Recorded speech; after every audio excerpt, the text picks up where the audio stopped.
ketika Mandailing Natal menjadi salah satu cermin retak pendidikan negeri ini.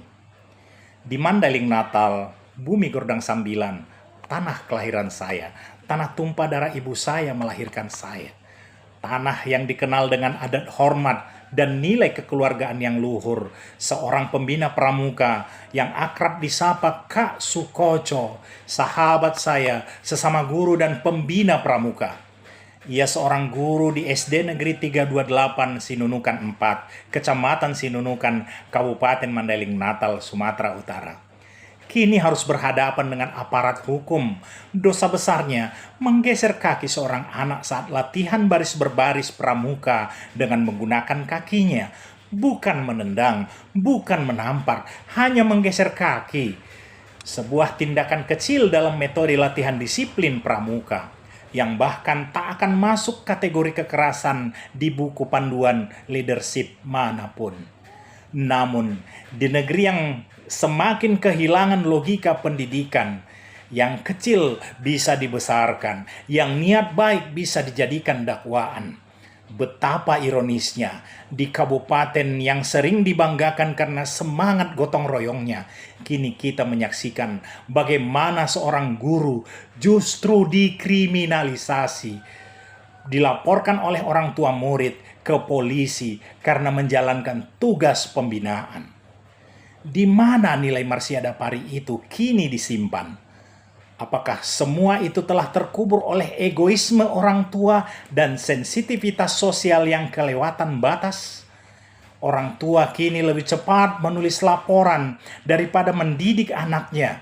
Satu keluhan kecil dari mulut anak langsung diartikan sebagai kebenaran absolut.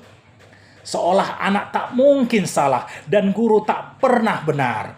Padahal di balik satu keluhan kecil itu ada proses pendidikan yang panjang tentang kedisiplinan, tentang tanggung jawab dan pembentukan karakter.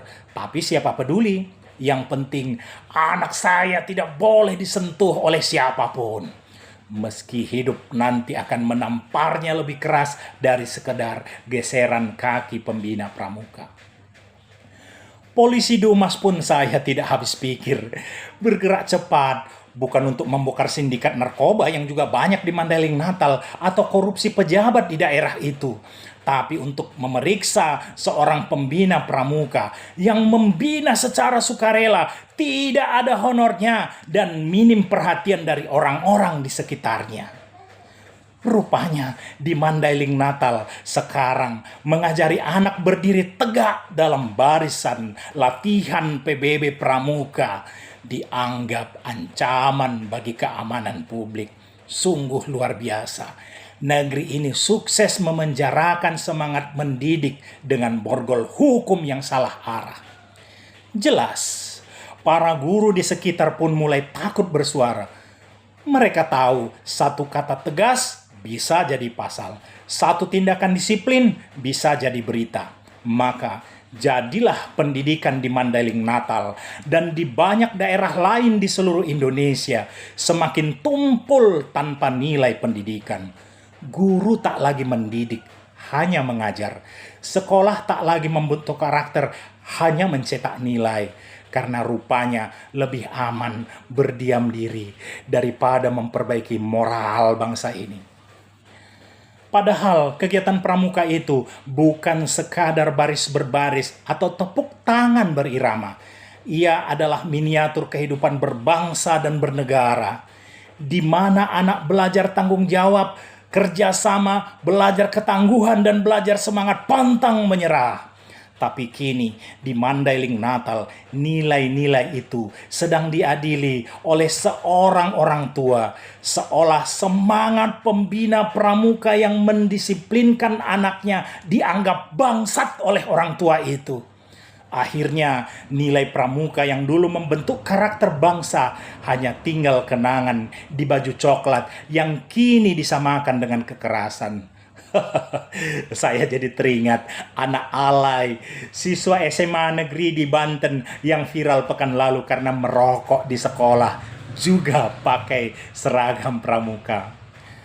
Maka kepada orang tua brengsek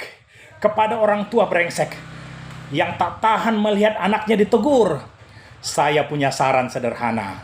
Buatlah sekolah Anda sendiri, nilai anak Anda sendiri, buat rapor sendiri, buat ijazah sendiri, dan kelak pekerjakan anak Anda sendiri agar tak ada guru yang salah, tak ada pembina yang dituduh, dan tak ada pihak lain yang Anda ganggu dengan perasaan yang terlalu lembut. Namun, bagi kita yang masih waras dan mencintai pendidikan ini, mari belajar dari kisah ini. Mandailing Natal telah menjadi salah satu cermin retak dari wajah pendidikan di negeri ini. Ketika niat mendidik dibalas laporan ke polisi, ketika disiplin dianggap kekerasan, dan ketika hukum lebih cepat daripada akal sehat, mudah-mudahan dari Mandailing Natal ini bangsa kita sadar bahwa guru bukan musuh, pembina pramuka bukan pelaku, dan pendidikan bukan tempat melampiaskan perasaan orang tua yang kehilangan arah. Karena bila kita terus mengkriminalisasi niat baik para guru dan pembina pramuka, maka cepat atau lambat anak-anak kita akan tumbuh tanpa sosok yang berani membentuknya. Dan saat itu terjadi, Indonesia akan benar-benar kehilangan pendidik. Bukan karena mereka tak ada, tapi karena kita sendiri, para orang tua dan masyarakatnya sendiri yang mengusir mereka dengan tangan hukum dan lidah laporan. Kak Sukoco, salam pramuka. Anda tidak sendiri. Saya bersama Anda, kita semua para guru dan pembina pramuka bersama Anda, menjaga dan mengawal Anda. Ayo kita bangun bersama, semangat saling merangkul, menjaga moralitas pendidikan di Mandailing Natal untuk generasi Indonesia Emas 2045. Saya Engran Silalahi, pembina pramuka, guru peradaban Indonesia dari Sumatera Utara. Horas!